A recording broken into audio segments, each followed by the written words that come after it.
Back to League of Ireland Lowdown, everyone. You're with myself, Kieran Burke, and as ever, I'm joined by former League of Ireland manager Shane Keegan. Shane, what's the crack? All good, Kieran. Yourself? Yeah, all good. Still enjoying the World Cup, I have to say. The knockout stages have been amazing, particularly that Cape Verde Argentina game. Pico Lopes, I know we said it last week on the show, but he's done himself and the League of Ireland incredibly proud. It was outstanding, Kieran. It really was. What a rattle they gave it. As Spurs fans, to see Romero spoil the party now didn't have me too happy. But no, listen, he has been incredible representative for the league out there, that's for sure. His performances in every game, his performance against Argentina, again, top class. I mean, just so entertaining to see him even just getting involved with the little squabble with Messi just before the halftime break was brilliant as well. So it was, and yeah, it's been dreamland stuff for him for sure. And yeah, it's just added an element that it's not obviously not the same as Ireland qualifying themselves, but it did give us all that little bit of a pick me up. I think we have all been more engaged in it than we would have been if we hadn't had him there. Yeah, and of course, we're recording here on Tuesday afternoon. Shamrock Rovers are getting ready to play in Malta this evening in the Champions League. And look, it's obviously going to be totally overshadowed, that game, by what's going on at the World Cup. But you can't underestimate what a huge game. And I know we've got Bows and Shells to come in Europe later in the week. Or sorry, Derry, excuse me. But you can't underestimate how important these games are for the clubs. I mean, if Rovers win tonight, they set themselves up for a massive run in Europe and everything that comes with it, particularly financially. Yeah, and that's it. Look, we've spoken about it before that, for whatever reasons, you can argue the rights and wrongs of it, but the actual prize money within the League of Ireland itself is paltry, really. It's embarrassing. And look, therefore it means that, progression in Europe and I suppose transfer markets, the money that you can make from transfer markets, and I suppose we've also seen a new stream of revenue income for St. Pat's and Shamrock Rovers. We've just spoken about the World Cup. That's been a new stream of revenue for those clubs. But all of these revenue streams are massive because the prize money in the league itself obviously is so low. And this Rovers, as I think we spoke about it already, it's been a decent draw for Rovers. They would certainly be very, very hopeful of progressing, that's for sure. And you'd like to see them start with a decent result tonight. And look, they probably don't need to go there and win it even, you'd argue. I think a draw would set them up very, very nicely, but yeah, better still if they could even come away with a lead tonight. Obviously Rovers, you'd expect them to progress against a Maltese team who are out of season at the moment. Bows play St. Joseph's from Gibraltar again. You fully expect them to progress. Is it fair to say anything Derry can do would be viewed as a bonus given their league form there in Bulgaria to take on CSKA Sofia? Yeah, I would struggle to see anybody being able to make a case for them here whatsoever. I mean, let's be honest, and in form and going well, Derry City. I mean, if Derry City were first or second in the table at the moment and going well, they'd probably still be underdogs against a side, I suppose, with the history and tradition of CSKA. But given where they're currently at, I mean, the weekend's result again, so poor. Yeah, it's impossible to make any sort of valid argument to see them progressing through this one, Kieran, really.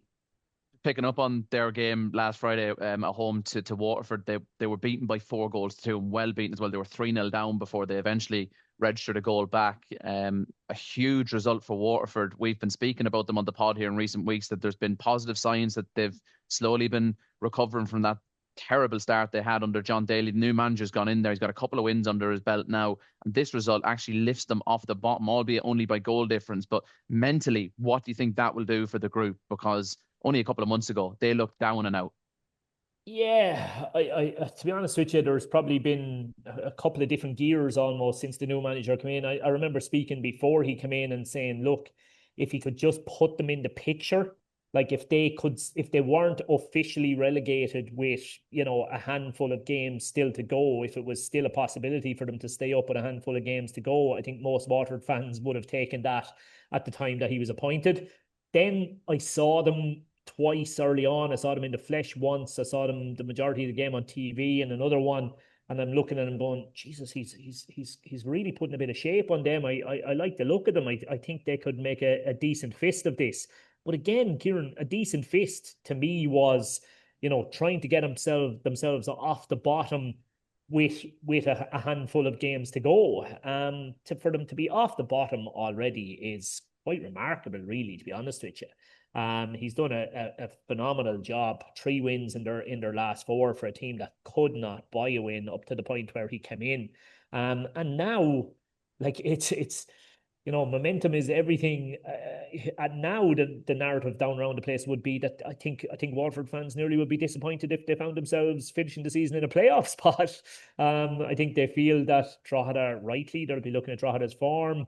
And thinking, yeah, we can definitely haul them in as well, keep Sligo beneath us, and we're home scot-free. So to have managed that in, I don't know, how long is he in there? Sure, he can't be much more than 2 months in the gig, really, Kieran. To have turned around that much is just superb going on his behalf, in fairness.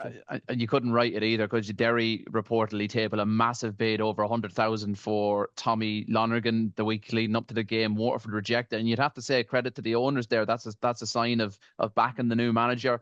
And Lonergan goes and scores twice against them on Friday night. It's look, obviously understandable. Derry have had such a poor start to the season, and they need to try and turn it around. I suppose going and signing the top goal scorer in the league is maybe one way to do that. But that's a Derry team that they've had strikers like Patrick Hooban in recent years, weren't able to get the best out of him.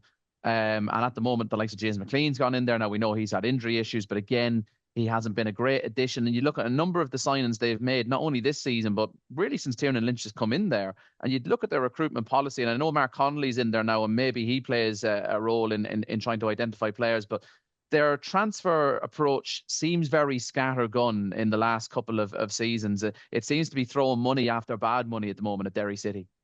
Sure, no doubt about it. It's been absolutely ridiculous approach that they've taken, and obviously the bad signings massively outweigh the good signings. To be honest with you, Kieran, I even thought the timing of this was poor. Like, I thought there was an element of poking the bear here. Like, I would have looked at it and said, okay, lads, if we want to try and get him in, even if ideally you don't want him playing against us, let's just suck it up here for this week. Let's get the game out of the way. Let's try and have good relations during that game, and maybe even start a conversation, with if the chairman is talking to the other chairman or stuff like that, just a bit, maybe gently, softly roll the idea out there and see does it gain any traction. But to go after your upcoming opposition's star player in the week that you're due to play them, I just thought that was a bit of a silly move. You need to have the other club open to doing business with you. And I just thought the timing of it immediately meant Waterford were going to say, we're going to shut down to any sort of approach. You go back now with a follow-up approach, and you've already burnt a few bridges. I just thought it lacked a bit of thought. That's a fair point that I hadn't really considered. So that's a fair point. All right. Just on that relegation battle that now is unfolding, Waterford now level on points with Sligo, Drogheda only 2 points ahead, and Galway only 4 points ahead after their defeat against St. Pat's on Friday. What way do you see that shaking out? As you said, Waterford look to have all the momentum now to maybe not only avoid the bottom spot, but maybe pull themselves out of relegation danger altogether. I've said it to you on recent podcasts. I would be concerned about Drogheda, the run of form they're on. I look at Sligo Rovers, okay, beaten by Shamrock Rovers the other day, but played very well. A red card swung that game on its head, and Shamrock Rovers did what they always do. They got a late winner and found a way to win the game. But Sligo Rovers this week have gone and signed Jamie McGonigal on loan from Coleraine. He's been in the league in the past with Derry City. And I look at Drogheda, and I look at their squad, and at the moment, I feel like Kevin Doherty maybe isn't getting the same backing that John Russell is getting at Sligo. And I know Russell has obviously lost key players in recent years, but particularly Waterford, we spoke about them rejecting a huge offer there for Tommy Lonergan. I don't feel like Doherty is getting that same backing at Drogheda. I'd love to get your thoughts on that, someone that's kind of been in that environment of dealing with chairman and owners and board members in the past. Yeah, no, listen, I'd agree with everything you said there. There's no doubt about it. There has to be concern there for Kevin at the moment. And yeah, like the other dynamic in all of this is obviously there's already one League of Ireland Premier Division side looking for a manager. Okay, we are hearing talk that they're maybe looking further afield than within the league itself. I would be amazed if we don't see probably another. This is kind of the time where it's squeaky bum time, for want of a better way of describing it, and chairman start and support base start to get a little bit more trigger happy. I wouldn't be surprised at all if we saw another manager lose his job in the next couple of weeks. Well, we seen a departure in the first division yesterday with Ian Ryan leaving Athlone. So as you said, this is the time of the year where stuff kind of happens. I think uh, I was around the end of May. Maybe Kenny came in at Pats a few seasons ago, but it's kind of May, July where you see those changes happening. Absolutely. And again, that's where you'd be looking and you'd be going, at what point does Kev say to himself, enough is enough here? Yeah. Like again, he's dealt with so much off the field in recent seasons. It's just ridiculous. While all the time him somehow managing to keep the wheels on the field. But this is going to be as tough a challenge as he's had. All the momentum is with Watford, as you've said. Sligo, you could see them getting a bit of a bounce, maybe in terms of the performances have been decent. They've been unlucky results, then a bit of fresh blood coming in. I think definitely the other one that you would have to start factoring in at this stage is Galway. They're going to be concerned by their slide. It is, bar Dundalk, we are now looking at exactly what we thought we'd be looking at the start of the year, Kieran. I mean, anybody who's got any interest in the league was basically talking about the top five and the bottom five before a ball was kicked at the start of the season. And we've now got that top five and bottom five, with the exception of two teams flipping positions. We've got Dundalk in the top half and Derry in the bottom half, where we thought they would have been the other way around. But apart from that, Sligo, Waterford, Drogheda, Galway, they are the teams we expected to be down around there, and almost everybody who we thought would be in the bottom half would potentially essentially be in a relegation fight. So it's probably no surprise, or shouldn't really be any surprise to any of those four teams to find themselves where they are at the moment. But yeah, momentum wise, points wise, all with Waterford. Performance wise, Sligo have a little bit to fall back on at the moment. For Galway and Drogheda, there's certainly got to be a lot of concern. Yeah, definitely so. I suppose just on Dundalk, they were beaten 2-1 by Shelbourne. And this is the last game we'll discuss before we move on to looking ahead to this week's games. I know you were doing commentary on this game on the radio. I thought Dundalk were extremely unlucky to come away without at least a point. But the bigger story was that Owen Kenny wasn't available before the game. He's since moved to Portsmouth for a paltry fee. Unfortunately, his release clause was very, very small. Feels like they've lost him for a pittance there. And we all think Arubi's probably going to leave in this window as well. It's very difficult to see Dundalk staying in the top four, top five without those players. I know they've brought Trevor Clark in, but again, that's Dundalk maybe signing players that haven't played a lot of football elsewhere, have injury history behind them. We've seen them do that with the likes of, I suppose, Buckley and Cornwall. That's the sort of player they're having to sign. They're having to take a gamble. They don't have the resources to bring in the top players like they used to be able to do in the Kenny days. Yeah, no, listen, 100%. Look, they have got that little bit of a buffer there. I would love to think they've been so enjoyable so far. I would love to think that they might be able to hold on to the top half of the table finish. I mean, they are 6 points clear of Derry with 2 games in hand on them. So that's a fair jump if Derry were to try and reel them in. And I don't think any of us would have a huge amount of faith on Derry going on a big win and run. I suppose though, fifth or sixth doesn't really matter. It's all about trying to stay in that top four and hope that the cup goes your way and you qualify for Europe. It's difficult to see them fending off Shelbourne. Yes, it is. No, listen, very, very fair point. And they were decent last Friday night. But yet, the overriding sentiment coming away from the game was, Jesus, they missed Owen Kenny. You were looking going, there's no doubt that spark was missing on the night, that they had a lot of decent play in the build-up phase, but just ran out of ideas as the game went along. I would say probably only had, 2, probably maximum 3 shots on target. It looked like there was too much on the weight of Daryl Horgan's shoulders in terms of creativity. Daryl had one of his poorer games, particularly around set piece delivery and deliveries from wide areas. It's normally his forte. He will have been annoyed with the quality of ball he was putting in. But look, up to this point, if he was having a bad game, well, then Kenny might be the one that would emerge and he'd have that bit of a spark for them maybe instead.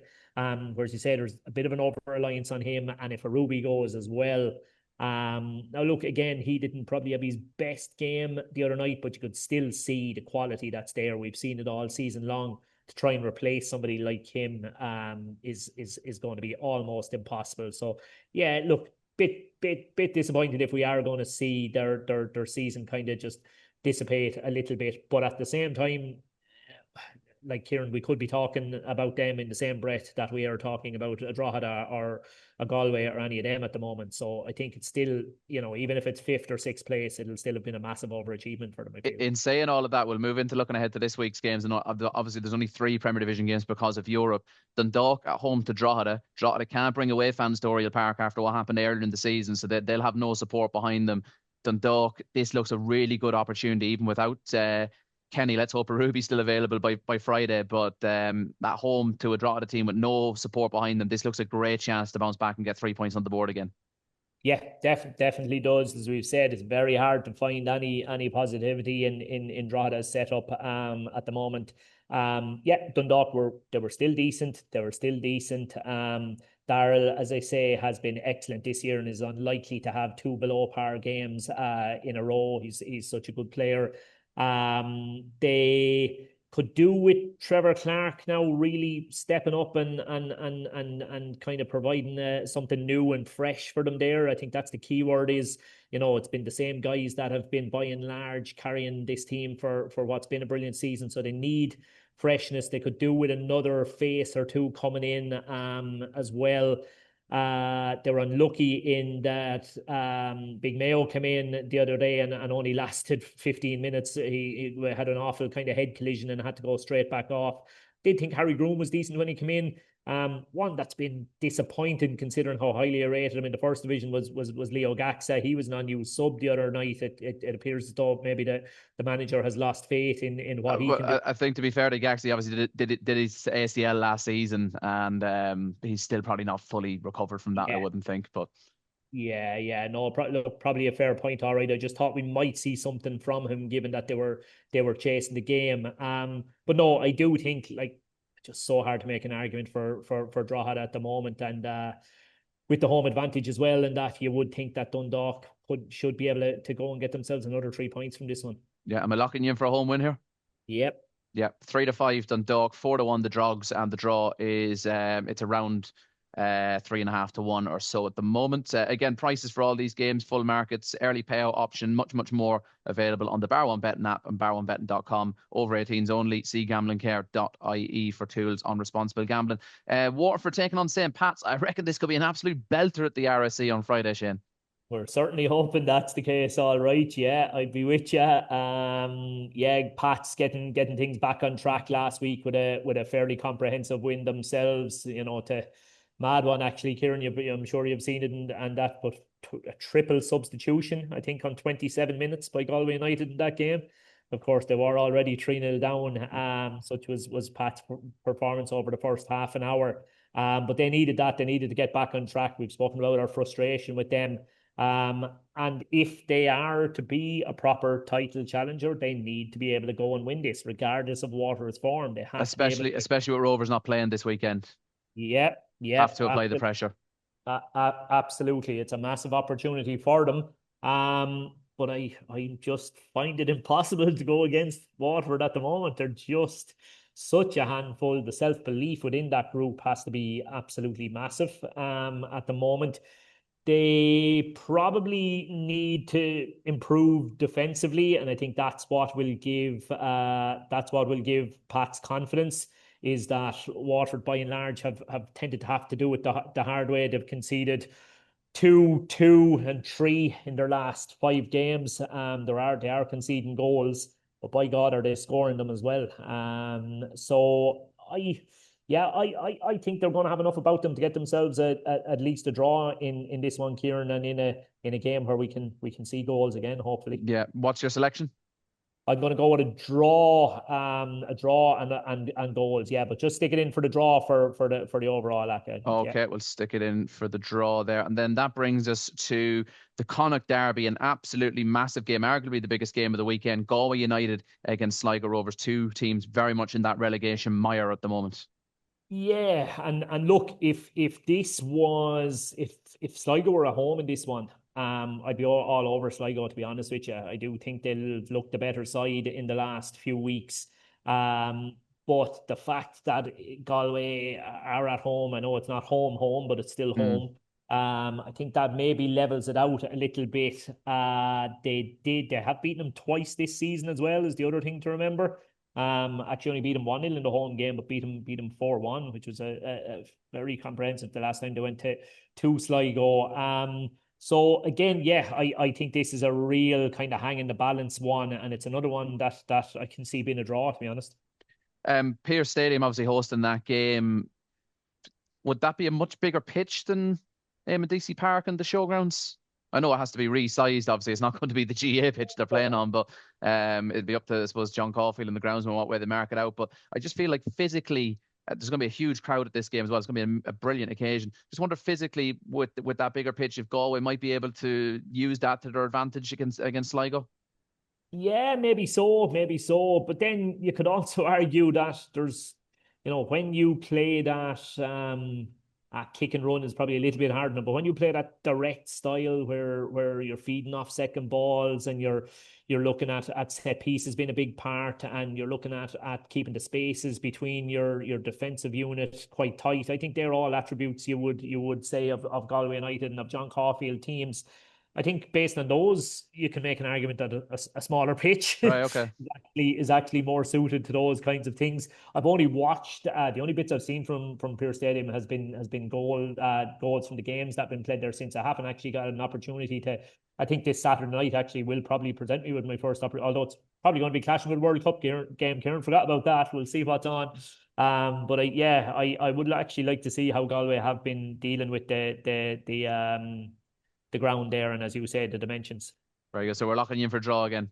Do. Okay, 14-5 the draw there. In terms of the betting, though, it is Galway United. There are firm favourites there. Their odds on. They're 7-10. Sligo Rovers 36-100. So or 360 to 100. So yeah, probably surprised to see Galway that firm of favourites, but maybe home advantage is going to play a big part in that one. Right, Shane, we'll move on to, sorry, just to recap there on your selections. Dundalk to win at home to Drogheda, a draw in the game between Waterford and St. Pat's, and a draw in the game between Galway United and Sligo Rovers. That treble there will come to just shy of 23-1 if people want to build that on the app and online. But your ACCA for this week, Shane, which will boost in the shops again. What are you going with? Yeah, as I said, the other two games, because it's hard to predict a winner in them, and I've called draws into them, so I'm going to steer clear of them and drop down to the first division. And in the first division, yeah, I think you briefly mentioned it there. Change at loan this week. We'd spoken about them ourselves as well, hadn't we? And the difficult season that they were having. So maybe not a massive surprise there. And there's probably a little bit of upheaval. They're highly unlikely, I would think, to have had a new manager in place for this Friday night. I think Conor Barry, who to be fair to him is a cracking fella, would have had him as a player. Did he played under you at Galway, didn't he? Played under me at Galway. Yeah, he was tidy little player. Very tidy player. Yeah. And one of those ones, Kieran, managers will tell you that they might have had two or three players within their squad who they could see, going the coaching and management route. I would have absolutely have said that about Conor. He was a real deep thinker about the game, clever fella. So no surprise. So he's certainly going to be there short term, I'd imagine. But at the same time, you look at if you actually have a look on the app from last week, they weren't actually even capable of filling their bench last week. No. They had two places left shy on their bench, and I think I think that could be even worse coming into this Friday night. In terms of depletion for players available. So I think it'd be very hard for them to get a much of a turnaround there in the short term, whatever about the longer term. So I'll stick with one of my old clubs, Cove Ramblers, who aren't in the greatest of form themselves at the moment. Look, beaten by Cork isn't a major problem. Everybody's kind of getting beaten by Cork. But very up and down form prior to that. I think that's the first division in a nutshell, though. Yeah, yeah, very true. I think we're going to see possibly our lowest points tallies ever, maybe qualifying for the playoffs, aren't we? The way things are going. So I do think Cove will potentially have too much there. And then look, not going to unfortunately improve our overall ACCA odds too much, but we'll go with the safety of yet another Cork City win as well.